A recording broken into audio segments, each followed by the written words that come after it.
이스라엘의 목자들은 보통 낮에 양과 염소를 함께 데리고 다니면서 그 양과 염소에게 이제 풀을 먹이고 물을 먹이고 합니다. 그러니 낮에는 이 양과 염소가 여기저기 어울려서 시간을 보내요. 근데 밤이 되면 그 둘을 꼭 분리를 시킵니다. 이유는 간단한데 양들은 바깥 공기를 좋아해요. 좀 시원한 곳을 좋아해요. 털이 북실북실해서 그런지 모르겠는데요. 염소들은 좀 따뜻한 자리를 좋아해요. 그곳에서 잠자기를 좋아한단 말이에요. 그래서 낮에 함께 돌보던 양과 염소를 이렇게 우리 안으로 몰아 넣으면서 양은 이쪽, 염소는 저쪽으로 이렇게 모았겠죠.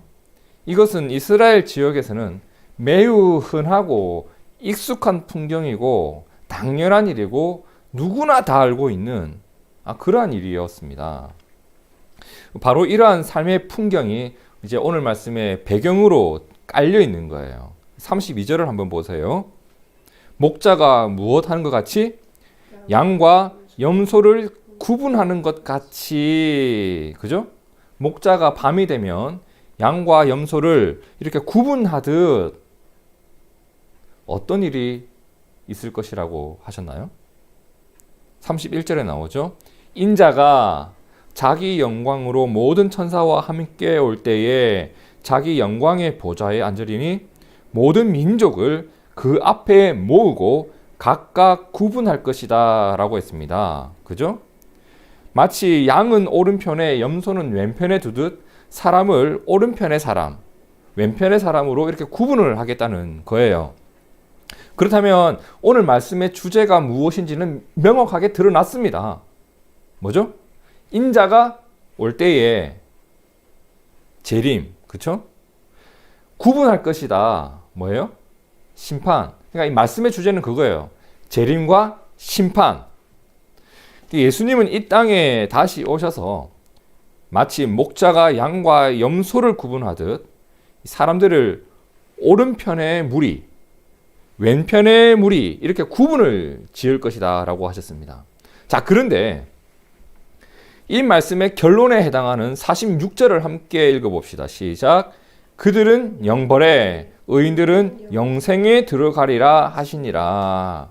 자, 예수님께서 뭐라고 하셨냐면 양으로 표현된 오른편에 있는 사람들은 무엇을 얻고?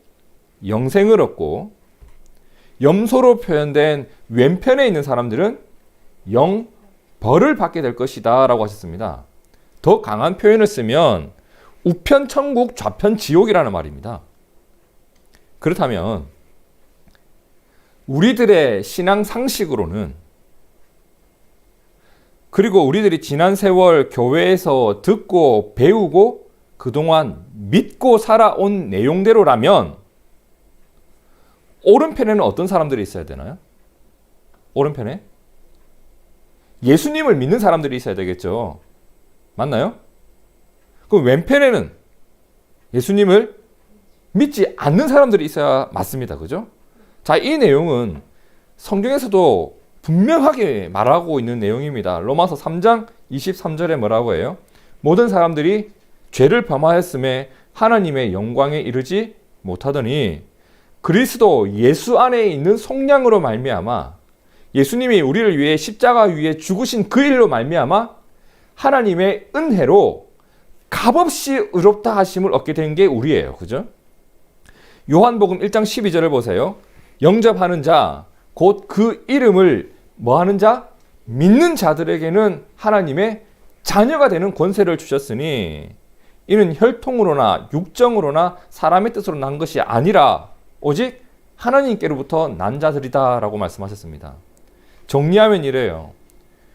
우리가 하나님 앞에서 죄인이 아니라 의인으로 인정받는 것, 하나님의 원수가 아니라 하나님의 자녀로 세워지는 일은 우리의 죄를 대신 지셨던 예수님을 믿는 믿음으로만 이루어지는 일입니다. 틀림없는 일이에요. 그렇죠? 우리가 구원을 얻고 우리가 의인이 되는 것은 뭐 우리가 더 필요한 공로도 없고 우리의 수고는 더 할 수도 없는 거예요. 그죠? 그래서 이 일은 값없이 주시는 하나님의 은혜라고 성경은 분명히 말씀했습니다. 그렇죠? 그런데 이 마태복음 25장에서 너무나 뜻밖의 내용이 나오는 겁니다. 어떤 내용이 나오는지 한번 보세요. 34절이에요. 그때의 임금이, 예수님 말하는 거죠, 오른편에 있는 자들에게 이르시되 내 아버지께 복받을 자들이여 나와 창세로부터 너희를 위하여 예비된 나라를 상속받으라. 자, 오른편에 있는 사람들에게 주님이 말씀합니다. 너희는 내 아버지께 복을 받을 사람들이다. 창세로부터 너희를 위하여 예비된 나라, 뭐예요? 천국, 하나님의 나라를 너희가 상속받게 될 것이다. 누리게 될 것이다. 그럼 그들은 어떤 사람일까요? 35절, 36절 함께 읽어볼까요? 시작. 내가 줄일 때에 너희가 먹을 것을 주었고 목마를 때에 마시게 하였고 나그네 되었을 때에 영접하였고 헐벗었을 때에 옷을 입혔고 병들었을 때에 돌보았고 옥에 갇혔을 때 와서 보았느니라. 총 6가지가 나와요. 그죠? 예수님이 줄일 때 먹을 것을 주었다. 예수님이 목마를 때 마실 것을 주었다. 예수님이 나그네가 되었을 때 모셔서 쉴 곳을 주었다. 예수님이 헐벗었을 때 옷을 주었고, 예수님이 병들었을 때에 돌보아 주었고, 예수님이 감옥에 갇혔을 때 찾아가서 면회를 하였다. 여러분, 이 6가지 내용 중에 맨 마지막 거 하나를 빼고 나면, 즉 감옥에 갇혔을 때 면회했다는 내용을 빼고 난 나머지 5개 있죠. 먹이고 마시우고 영접하고 옷을 주고 돌봐주었던 것. 이것은 당시 유대교에서 말하는 윤리의 표준 덕목이었습니다. 그러니까 신앙생활이 깊어지면 깊어질수록, 영성이 깊어지면 깊어질수록 이러한 일들이 더 많아지게 된다라고 했던 윤리 덕목들. 영성을 함양하기 위해서 그들이 실천적인 내용으로 삼았던 내용들. 자, 그런데 오른쪽에 있는 사람들은 너무 당황스러운 거예요. 왜? 아니, 예수님께 이렇게 하기는커녕 예수님을 만나본 적도 없었거든요. 그 37절 이하를 보세요. 이에 의인들이 대답하여 이르되 주여, 우리가 언제, 우리가 어느 때에 주님께서 줄이신 것을 보고 음식을 대접하고 목마르신 것을 보고 마시게 하였고 나그네 되신 것을 보고 영접했고 헐벗으신 것을 보고 옷을 입혔습니까? 어느 때에 병드신 것이나 옥에 갇히신 것을 보고 가서 제가 보았습니까? 한마디로 뭐예요? 저희 그런 적 없습니다, 이거예요. 그죠? 근데 이 말에 예수님께서 뭐라고 하셨는지 40절을 함께 읽어봅시다. 시작. 임금이 대답하여 이르시되 내가 진실로 너희에게 이르노니 너희가 여기 내 형제 중에 지극히 작은 자 하나에게 한 것이 곧 내게 한 것이니라 하시고, 자, 예수님은 여기 있는 내 형제 중에 지극히 작은 자 있지, 그 한 사람에게 한 것이 누구에게 한 것이다? 나에게 한 것이다 라고 말씀합니다. 자, 그러면 우편에 있는 사람들은 어떤 사람들이었다는 거예요? 힘없는 사람들, 가난한 사람들, 어려움을 겪고 있는 사람들, 복음을 위해서 수고하는 사람들, 복음을 위해서 수고하다 감옥에 갇힌 사람들, 그 사람들을 외면하지 않고 도와주었던 사람들이라는 말입니다. 오른편에 있는 사람들이, 그죠? 여기서 우리가 의문이 생기는 거예요. 믿음으로 구원받는다면서요. 믿음으로 천국 간다면서요. 이렇게 행해야지만 천국 가는 건가요? 아니, 이렇게 살았던 사람만 천국 가는 건가요? 이게 무슨 말이에요? 의문이 생긴다고요. 일단 이 질문들을 그냥 좀 두고 계속해서 그럼 왼편에 있는 사람들은 어떤 사람들이었는지를 한번 보시죠. 41절입니다. 왼편에 있는 자들에게 이르시되 저주를 받은 자들아 나를 떠나 마귀와 그 사자들을 위하여 예비된 영영한 불에 들어가라. 자, 왼편에 있는 사람들에게는 엄청난 저주가 떨어졌습니다. 무서운 판결이 내려졌습니다. 그런데 그들에게 이러한 판결이 내려진 이유가 42절과 43절에 나오는데요. 보면 내용이 똑같아요. 내용이 똑같은데 이 사람들은 어떻게 했다? 하지 않았다라는 거예요. 눈으로 한번 확인해 봅니다. 너희가 먹을 것을 주지 않았다. 목마를 때 마시게 하지 않았다. 영접하지 않았다. 옷 입히지 않았다. 병들었을 때와 옥에 갇혔을 때 돌보지 않았다. 그러니 이 사람들은 억울해합니다. 오른편에 있는 사람들은 막 놀라면서 당황을 했잖아요. 이 왼편에 있는 사람들은 억울해요. 아니 우리가 언제 도대체 그랬습니까? 우리는 당신을 처음 봅니다. 당신을 만나본 적도 없는데 우리가 언제 그랬습니까? 라고 하는데 44절에 주님이 이렇게 말합니다. 주여 우리가 어느 때에 주께서 줄이신 것이나 목마르신 것이냐 공양하지 않았습니까? 라고 하니까 임금이 대답하여 이르시되 내가 진실로 너희에게 이르노니 이 지극히 작은 자 하나에게 하지 않은 것이 곧 내게 하지 아니한 것이다. 그럼 이제 우리는 매우 어려운 숙제 하나를 풀어야만 합니다. 도대체 이 본문을 어떻게 이해하고 해석해야 하는가? 그리고 어떻게 적용하며 살아가야 되는가? 천국 가기 위해서 우리는 늘 어려운 사람을 보고 힘없는 사람을 보고 이렇게 도움을 한 번이라도 놓치게 되면 큰일 나는 것인가? 저도 단지 이 고민만 한 것이 아니라 다른 학자들의, 다른 목사님들의 견해를 듣기 위해 논문도 찾아보고 이 본문으로 설교하셨던 목사님들의 설교도 들어보고 주석들도 다 뒤져보고 묵상하고 또 묵상해 봤습니다. 그렇게 하다 보니 이 본문을 풀어나가기 위해서는 이 질문에 대답할 수 있어야 되겠다라고 하는 어떤 질문 한 가지가 떠올랐습니다. 그 질문이 뭐냐면 이거예요. 주님께서 이 말씀을 주신 이유가 뭘까? 그리고 이렇게 말씀하셨던 주님의 의도는 무엇이었을까라는 부분입니다. 주님이 지금 이 시간에 지금 마태복음 25장의 어느 순간이에요. 곧 십자가를 지시기 직전이에요. 종말에 대해서 가르치고 있었던 때거든요. 그때 이 말씀을 주셨던 이유가 뭘까? 그리고 이렇게 말씀하신 의도는 무엇이었을까? 그리고 그 질문에 대한 답을 찾아가다 보니 오늘 말씀을 이렇게 해석할 수 있었습니다. 자, 먼저 오늘 말씀의 의미를 다시 한번 짚어보기 위해서 우리가 확인해야 될 말씀이 있는데 37절이에요. 보시겠어요? 이에 누가? 의인들이 대답하여 이르되 라고 되어 있습니다. 맞나요? 이에 의인들이 대답하여 이르되, 여기서 왜 오른편에 있는 사람들이 대답하여 이르되 양들이 대답하여 이르되 라고 하지 않고 의인들이 대답하여 이르되 라고 해놨을까? 그리고 그들의 대답은 뭐예요? 주여 우리가 어느 때에 주께서 줄이신 것을 보고 음식을 대접하였으며 목마르신 것을 보고 마시게 하였나이까?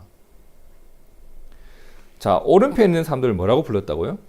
의인이라고 했습니다. 의인. 46절에도 나오죠? 의인이라고 했습니다. 그러면 여기서 우리가 먼저 풀어야 될 질문은 이거예요. 이 사람들은 작은 자, 힘없는 자, 어려운 사람들을 도와주었기 때문에 의인이었던 걸까? 아니죠. 로마서 3장 10절에 분명히 말씀합니다. 기록된 바 뭐가 없다? 의인은 없다. 하나도 없다고 했습니다. 그러므로 사람이 의롭다 하심을 얻는 것은 율법의 행위에 있지 않고 믿음으로 되는 줄 우리가 인정한다. 성도 여러분, 우리가 무엇을 한다고 그것을 했기 때문에 의인이 될 수 있는 게 절대 아닙니다. 그죠? 세상에서도 그렇잖아요. 어떤 사람이 죄를 지었어요. 살인을 했어요. 도둑질을 했어요.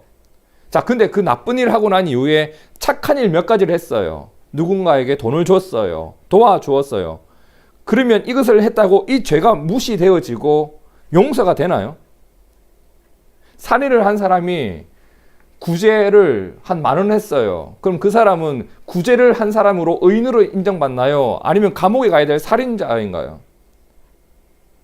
세상에서도 그래요. 그의 죄를 다 무시하고 착한 일만 기억하는 거 아니거든요. 오히려 세상은 더해요. 나쁜 일 한 가지를 하고 잘한 일 100가지가 있으면 나쁜 일 한 가지를 기억하는 게 세상이잖아요. 여러분, 마찬가지예요. 우리가 하나님 앞에서 무엇을 한다고, 무엇을 실천했다고 우리의 죄가 다 용서받을 수 있는 건가요? 우리가 의인이 될 수 있는 건가요? 없어요. 우리가 의인이 될 수 있는 방법은 우리에게 없단 말이에요. 그래서 예수님이 이 땅에 오신 겁니다. 그래서 예수님이 십자가를 지신 겁니다. 사실 우리는 하나님께로부터 도무지 이해할 수 없는 사건을 받은 사람들이에요. 왜 우리를 위해서 예수님이 그렇게 하셔야 되는지 우리는 이해를 할 수가 없는 겁니다. 성경의 이유가 단 한 가지예요. 하나님이 우리를 사랑하셨기 때문이라고 합니다. 단지 그 사랑 때문에 우리를 살리기 위해서 하나님이 결정하신 일이라고 합니다.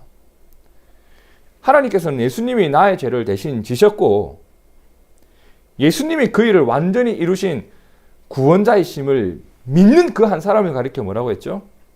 의인이라고 했고 하나님의 자녀라고 했습니다. 로마서 5장 8절과 9절을 함께 읽어봅니다. 시작. 우리가 아직 죄인 되었을 때에 그리스도께서 우리를 위하여 죽으심으로 하나님께서 우리에 대한 자기의 사랑을 확증하셨다. 그러면 이제 우리가 그의 피로 말미암아 의롭다 하심을 받았다라고 합니다. 그죠? 그렇다면 여러분 오늘 본문 37절 이에 의인들이 대답하여 이르되 라고 합니다. 성경은 오른편에 있는 사람들, 양으로 분류된 사람들이라 하지 않았죠. 뭐라고? 의인들. 그럼 오른편에 있는 사람들은 작은 자를 입히고 먹이게 됐지만 그것보다 이전에 어떤 사람들이었다? 예수님을 믿고 따르는 그리스도인들이었다. 그들의 행위로 의인이 된 것이 아니라는 것은 그들의 대답을 봐도 드러나죠. 보세요. 주여 우리가 어느 때에 알지 못하고 했던 거예요. 그죠? 주님의 말씀이 놀랐단 말이에요. 그들도. 우린 주님을 섬긴 적이 없거든요. 아무리 생각해봐도 주님이 말씀하신 그 일을 내가 한 적이 없어요. 다시 말해서 주님께서는 이러한 것을 지켜야 구원을 받는다라고 하는 법을 그들에게 주신 적이 없어요. 그들은 의인으로 인정받기 위해 천국에 들어가기 위해 어려운 사람을 돕고 약한 사람을 도왔던 것이 아니라는 겁니다. 그죠? 내가 행한 일들은 분명 선한 일이에요. 좋은 일이에요. 칭찬받을 만한 일이에요. 근데 그 일이 무엇이 아니었다? 구원을 얻기 위해 행한 일은 아니었다라는 겁니다. 그럼 여기서 드러나는 게 있습니다. 오른편에 있는 사람들. 첫 번째, 그들은 예수님을 믿는 구원받은 의인들이었다. 둘째, 그들은 예수님을 믿을 뿐만 아니라 따르는 자들이었습니다. 그 결과 줄이고 목마른 사람들, 나그네와 헐벗은 자들, 병든 자들과 복음을 전하다가 옥에 갇히고 어려움을 당한 사람들을 볼 때 예수님의 마음으로 그들을 바라볼 수 있었던 겁니다. 그랬더니 섬기게 되었던 거예요. 예수님이 그러한 자들을 섬겼던 것처럼 예수님을 따라가다 보니 이러한 선행이 나왔다는 거예요. 그죠? 그렇다면 이 선행은 따름의 결과입니다. 셋째, 이러한 그들의 선행이 그들을 의롭게 한 것이 아니에요. 그들이 의롭게 된 것은 주님의 은혜예요. 근데 그 은혜 가운데 머물다 보니 이러한 삶의 열매를 맺게 되었다는 겁니다. 믿음의 열매를 맺게 되었다는 겁니다. 그죠? 결국 그들의 선한 행위들은 구원의 뿌리, 구원의 근거가 아니라 뭐예요? 구원의 열매들이었다라는 겁니다. 이제 왼편에 있는 사람들 좀 봐야 되겠네요. 왼편에 어떤 사람들이 있었다고요? 주님이 이렇게 말하죠. 저주를 받은 자들아 나를 떠나 마귀와 그 사자들을 위하여 예비된 영영한 불에 들어가라. 그들은 예수님의 저주를 받았어요. 지옥에 가야 될 사람들이라고 합니다. 왜? 예수님을 믿지 않았거든요. 예수님의 십자가가 나를 구원하신다라고 하는 그 단순한 진리 하나를 믿지 않았거든요. 하나님이 우리 모두를 구원하기 위해서 주신 그 하나님의 은혜를 받지 않았거든요. 그 죄의 값을 담당하는 거예요. 주님을 믿지 않은 것, 십자가를 의지하지 않은 것, 죄의 저주를 끊어낼 수 있는 방법을 외면했던 것, 그들에게 믿음의 뿌리가 없는 거예요. 믿음의 뿌리가 없다 보니 뭐가 없어요? 믿음의 열매도 없더라. 그렇다면 이제 여전히 남아있는 한 가지 의문을 우리가 풀어야 합니다. 왜 예수님께서는 마태복음 25장에서 오른편에 있는 사람들에게 이렇게 말하지 않았던 걸까? 너희는 나를 믿었기 때문에, 나를 따랐기 때문에 너희는 구원을 받고 영생을 얻을 것이다. 왼편에 있는 사람들에게 너희는 나를 믿지 않았고 나를 외면했기 때문에 너희가 구원을 얻지 못하고 영벌을 받게 될 것이다 라고 하지 않으시고 왜 오늘 말씀처럼 말씀하셨던 걸까? 너희에게는 구원의 근거가 없어. 그러니 구원을 받지 못해 라고 하면 우리가 이해가 쉬울 텐데 왜 구원의 열매를 가지고 이렇게 얘기하셨던 걸까? 이 부분이 왜 주님의 그렇게 말씀하셨던 걸까? 주님의 의도가 궁금한 거예요. 이것을 깊이 묵상해 봤습니다. 왜 주님은 열매로 말씀하셨던 걸까? 그것을 묵상하면서 제가 얻은 결론은 이거예요. 예수님 이 말씀을 통해 예수님을 믿는 자에게는 무엇이 있다? 믿음의 열매가 반드시 있다라는 것을 알게 하셨습니다. 그리고 예수님이 이 말씀을 통해 예수님을 믿는 자는 무엇을 닮아간다? 예수님을 닮아가게 된다는 것을 알게 하셨습니다. 그리고 마지막으로 예수님은 이 말씀을 통해 예수님을 믿고 따르는 자들이 예수님을 섬기는 방법을 구체적으로 알려주셨습니다. 어떻게? 힘들어하는 사람을 외면하지 않는 거예요.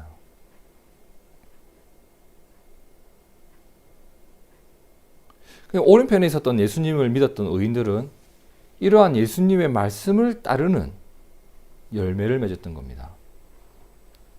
제가 찾아봤습니다. 예수님께서 직접 이런 말씀을 주셨던 적이 있었을까? 있었어요. 마태복음 18장 5절과 6절 함께 읽어볼까요? 시작.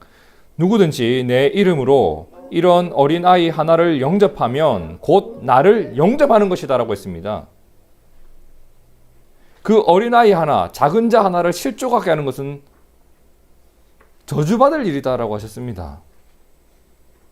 자, 예수님께서 어린아이처럼 힘없고 약한 자를 영접하는 것은 누구를 영접하는 것이다? 나를 영접하는 것이다. 주님 분명히 말씀하셨습니다. 그리고 요한복음 14장 15절과 13장 34절을 보면 너희가 나를 사랑하면 어떻게 된다? 나의 계명을 지키리라. 예수님의 계명을 지키는 방법은 간단해요. 예수님을 사랑하면 됩니다. 예수님을 사랑하지 않는 자가 어떻게 예수님의 말씀을 따르겠습니까? 부모님을 사랑하지 않는 자녀가 부모님 말씀을 따른다고요? 억지로 하는 거죠. 우리는 그런 식으로 주님의 말씀을 따라가는 사람들이 아닙니다. 단지 주님을 사랑하기 때문에 주님의 말씀을 마음에 새기고 살아가는 거 아니겠습니까? 너희가 나를 사랑하면 나의 계명을 지키리라 하셨는데 그 주님의 계명이 뭐예요? 서로 사랑해라. 너희 맨날 너희끼리 싸우지 않냐? 누가 으뜸이냐고 싸우지 않냐?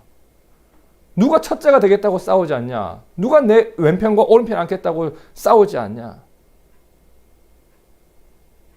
너희가 서로 사랑해라. 얼마만큼? 내가 너희를 사랑한 것 같이 너희가 나에게 사랑을 받은 만큼 너희가 서로 사랑해라. 너희가 서로 사랑해야 너희가 내 제자인 줄 온 세상이 알게 될 것이다. 주님 말씀하셨습니다. 너희가 나를 사랑하면 내 계명을 지킬 것이고 내 계명은 이건데 너희가 서로 사랑하는 거다. 주님을 따르는 제자들에게 주님이 직접 부탁하신 내용이고 이게 뭐예요? 믿음의 뿌리가 있는 자들에게 나타나는 믿음의 열매다. 믿음의 증거다. 분명히 그럴 겁니다, 여러분. 예수님을 믿는 자에게 나타나야 할 믿음의 증거는 이것만 있는 건 아니에요. 예배를 드리지 않던 자가 예배를 드리게 되고 기도를 하지 않던 자가 기도를 하게 되는 것도 있고 뭐 또 다른 섬김의 모양, 헌신의 모양 있지 않겠어요? 그런데 주님께서 오늘 본문에서 주님을 믿고 따르는 자에게 나타날 수 있는 수많은 증거들 가운데 이 한 가지, 줄인 자와 목마른 자, 나그네 된 자와 헐벗은 자, 병든 자와 복음을 위해 수고하는 자들을 어떻게 하는 것? 외면하지 않은 일을 주님께서 제시해 주셨다고요. 어쩌면 이 일이 다시 오실 주님을 기다리면서 오늘 하루하루를 살아가는 우리가 놓치지 말아야 될, 놓치지 않고 반드시 지켜야 될 가장 중요한 일을 주님께서 알려주고 싶으셨던 것은 아니었을까? 어쩌면 이 일이 수많은 그리스도인들이 가장 쉽게 외면하고 가장 쉽게 멀리하고 너무나 쉽게 놓치고 있는 그러한 일은 아닐까? 이런 생각을 한번 해보게 되었습니다. 제가 부교육자 시절에 어려운 분들을 돕는 일과 관련해서 기억에 남는 일이 참 많아요. 언젠가 꼭 한번 여러분에게 다 나누고 싶은 이야기들인데 그중 한 가지가 오늘 말씀을 준비하는 가운데 계속 떠올랐습니다. 그게 뭐냐면 보통 교회에 어려운 분들이 오면요, 그분들이 이렇게 찾아와요. 저 담임 목사님과 상담을 좀 할 수 있겠습니까? 이렇게 찾아와요. 담임 목사님을 만나보고 싶어요. 왜? 담임 목사가 아니면 나에게 돈을 줄 수 있는 사람이 없다는 걸 알기 때문이에요. 더 높은 사람에게 본인의 처지를 말하는 것이 더 많은 돈을 받을 수 있고 담임 목사가 그 모든 권한을 가지고 있다는 것을 알고 있어요. 이분들도. 근데 담임 목사님들은 항상 저를 어떻게 해요? 보내요. 그분들을 만나봐라. 근데 제 부끄러운 고백이에요. 너무나 많은 분들을 마주하다 보니까 점점 제가 진심으로 그분들을 대하지 않고 있더라고요. 어떤 이야기를 하실 것이다. 어떤 도움을 요청할 것이다. 이런 걸 제가 짐작하고 그분들을 막 대하고 있는 거예요. 근데 어느 날 어떤 분이 배가 고프다고 하면서 찾아오셨어요. 그 이야기를 듣다 보니 정말 사연이 많아요. 마음이 너무 아파서 사무실로 바로 달려갔죠.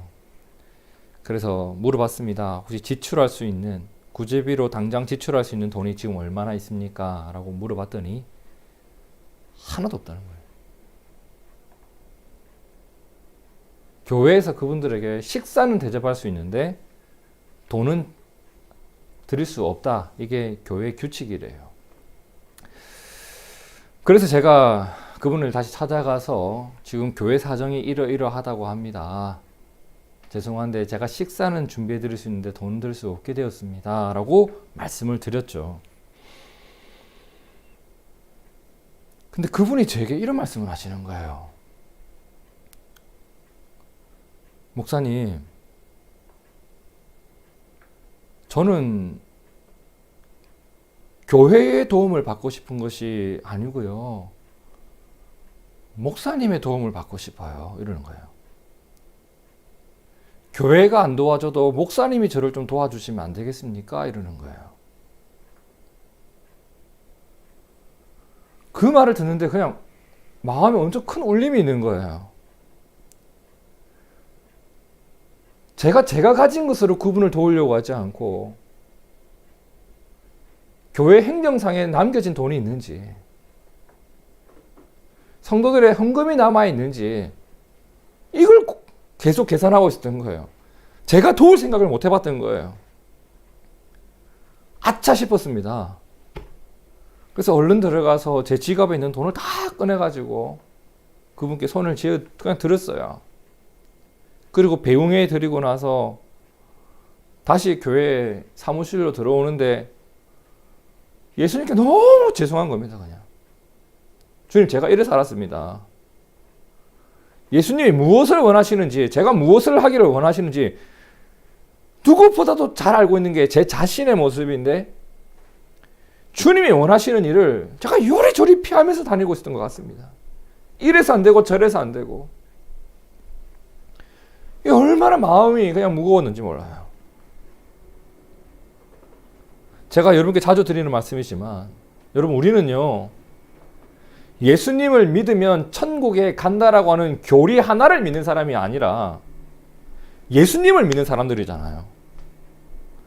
예수님을 믿으면 천국 간다는 교리 하나 붙잡고 살아가는 사람은 예수님이 우리 가운데 행하신, 예수님이 우리 가운데 이루신 수많은 일들 중에 한 가지를 믿는 거예요. 그러니까 예수님을 천국 가는 도구로만 사용하는 거예요. 예수님을 믿는 건 뭐예요? 예수님의 말씀을 따르면 주님이 모든 것을 책임지신다. 주님을 따라가면 주님이 나의 인생을 이끌어 가신다. 예수님께 모든 것을, 내 삶을 걸고 그분을 믿고 따라가는 사람이 예수님을 믿는 사람 아니겠습니까? 그렇기 때문에 예수님을 믿는 사람은, 예수님을 사랑하는 사람은 그분의 말씀을 믿고 따라가며 살아갈 수 있는 겁니다. 주님의 말씀을 따를 때 주님은 내 삶을 분명히 책임져 주시고 인도해 주실 것을 우리는 믿습니다. 희한하게도 이번 주 이 본문을 묵상하고 있는데요, 여러분. 제 책상 위에는 마태복음 25장에 대한 논문이 수북하게 쌓여 있고 주석들이 막 펼쳐져 있고 성경도 번역대로 새 번역 성경, 개역 개정 성경, 메시지 성경 전부 다 마태복음 25장이 펼쳐져 있고 하나하나 공부해 나가면서 묵상하고 있는데 제 핸드폰으로 어떤 분이 전화가 왔어요. 내 전화번호 어떻게 알았냐고 물어봤더니 홈페이지 보고 알았대요. 뭐라고 하냐면 자신이 이러이러하니 돈을 제 계좌로 좀 보내주실 수 있습니까? 라고 하는 질문이었어요. 얘기를 듣다 보니 거짓말일 수 있겠다라고 하는 확신이 거의 찼습니다. 그런데 돈을 보내드렸어요. 알면서도 보내드렸습니다. 이유는 간단해요. 이분이 오죽하면 나에게 전화를 다 했을까? 오죽하면 나에게 전화를 다 했을까? 그리고 제가 거짓말할 수 있겠다라고 하는 제 생각을 내려놓고 주님께 잠시 물었습니다. 주님, 어떻게 하기를 원하십니까? 그분을 도울지 말지를 제 의견으로 결정하지 않고 그분의 입장에서, 그리고 주님의 의견을 한번 듣고 나니 제가 무엇을 해야 할지 분명하게 보이더라고요. 그 이유는 주님께 맡기는 거예요. 보내드린 그 돈, 내 비어가는 통장, 주님께 맡기는 겁니다. 그것을 믿고 따라갈 수 있더라고요. 어떻게 하니까? 주님을 믿으니까. 오늘 주님은 우리에게 분명히 알려주십니다. 예수님을 믿는 자에게는 무엇이 있다? 의인됨이 있고 영생이 있다. 영원한 생명이 있고 천국이 있다. 누구에게? 주님을 믿는 자에게. 근데 주님을 믿는 자에게는 또 무엇이 있다? 주님을 닮아감이 있고, 그 닮아감의 증거로서 어려운 자를 주님의 시선으로 바라볼 줄 알고, 내 이웃의 아픔을 주님의 마음으로 아파할 줄 알고, 그렇기 때문에 외면치 않을 수 있음이 있고, 그로 인하여 믿음의 역사들이 일어난다. 그리고 주님은 우리에게 깜짝 놀랄 메시지 하나를 던져주십니다. 그들을 그렇게 섬기는 것이 나를 섬기는 것이다.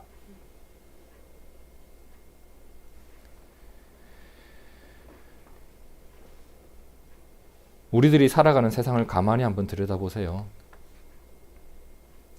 염소처럼 살아가는 양들이 교회 안에 있고, 양처럼 살아가는 염소가 세상에 보이는 것 같아요, 사실. 바라기는 우리 모두가 양처럼 살아가는 양이 되기를 진심으로 바라고 축복합니다. 그것이 바로 이런 모습이 아닐까. 야고보서 1장 27절의 말씀 함께 읽어볼까요? 하나님 아버지 앞에서 정결하고 더러움이 없는 경건은 뭐예요? 고아와 과부를 그 환난 중에 돌아볼 줄 아는 것. 또 자기를 지켜 세속에 물들지 아니하는 것이 경건이고 주님을 따르는 겁니다. 성도 여러분, 주님을 믿기에 주님을 따름이 있는 우리가 되기를 바랍니다.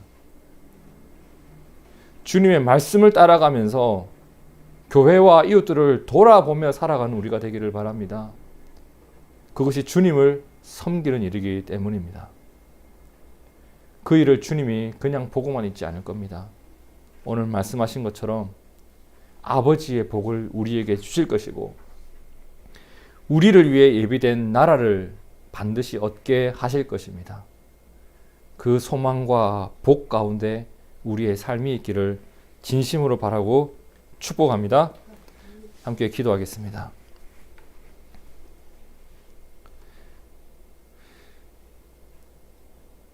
예수님, 우리에게 생명을 주신 주님의 은혜를 깊이 마음에 새기고 감사를 드립니다. 그리고 그 은혜 때문에 내가 생명을 얻었고, 그 은혜 때문에 내가 살아갈 수 있음을 고백합니다. 주님, 내가 주님을 나의 구원자로 믿는 것처럼 내 삶의 인도자로도 믿고, 내 삶의 능력으로 믿고 살아갈 수 있는 우리가 되기를 원합니다. 예수님의 모든 말씀을 믿고 따라갈 수 있는 우리가 되기를 원합니다. 주님께서 오늘 말씀하신 것처럼 지극히 작은 자 하나에게 한 것이 주님께 한 일이라면, 내가 주님을 사랑하는 마음으로 이웃을 돌아보고 주님을 섬기는 마음으로 이웃을 섬길 수 있는 구체적인 삶의 헌신이 우리 가운데도 있기를 구합니다. 주님, 주님을 바라보면서 내 삶을 살아가고 주님의 말씀을 의지하면서 내 신앙생활을 할 수 있는 믿음의 실체가 있는 우리가 되어지기를 원합니다. 우리를 의인 삼기 위하여, 의인으로 세우기 위하여, 우리를 하나님의 자녀로 삼기 위하여 주님이 베푸신 은혜를 기억하며 살아가는 이번 한 주가 되기를 원합니다. 십자가의 길을 걸어가신 주님께서 누구든지 나를 따라오려거든 자기 십자가를 지라고 하셨으니, 오늘 나에게 주어진 십자가를 감사히 여길 수 있는 우리가 되고 주님을 따르듯 그 십자가를 질 수 있는 우리의 믿음이 되기를 원합니다.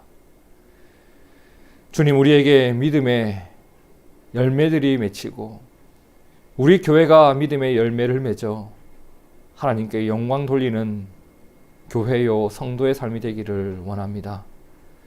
주님, 우리에게 아버지의 복을 허락하여 주시고 우리 가운데 영원한 생명과 천국의 소망을 품고 살아가게 하셨으니, 그 소망 가운데 오늘도 이겨내고 기뻐하며 감사하며 살아갈 수 있는 우리가 되게 하옵소서.